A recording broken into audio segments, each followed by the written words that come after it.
அக்கா அக்கா. இதோ வந்துட்டே ராதா. உட்காரு. ஹா. என்னக்கா காரையிலே கொட்டாவிலா விடுறீங்க? சரியா தூங்கலையா? அதை ஏன் கேட்குற? இந்த மேலே வீட்டுக்காரன் தொல்லை தாங்க முடியல. ஏன்க்கா என்ன ஆச்சு? அவன் எந்த நேரமும் பாட்டை சத்தமாக வச்சு கேட்குறான். திடுதிப்புன்னு நடு ராத்திரியில் கூட வச்சு சத்தமாக கேட்குறான்.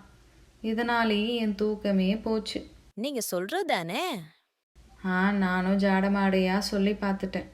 என் வீட்டுக்காரர்கிட்ட சொன்னா அவங்க வீட்டு உரிமையாளரோட சொந்தக்காரங்களாம். அதனால் நாம் ஏதாவது சொல்ல போய் நம்மளை வீடு காலி பண்ண சொன்னால் நம்ம எங்கேருந்து போகிறதுன்னு சொல்கிறாரு. இருங்க, நாளைக்கு இதுக்கு ஒரு முறிவு கட்டுறேன். ஏய், நீ வேற ராதா, ஏதாவது பேசி வச்சிட போற, பெரிய பிரச்சனை ஆயிட போகுது. அதெல்லாம் ஒன்றும் ஆகாதுக்கா, நான் பார்த்துக்கிறேன்.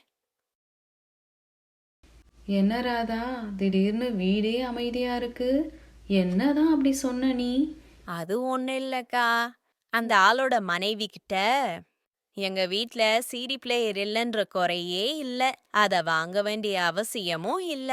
கரண்ட் பில்லும் மிச்சம். ஏன்னா நீங்க போடுற பாட்டே எங்க வீடு வரைக்கும் கேக்குதே அப்படின்னு தாங்க சொன்னேன்.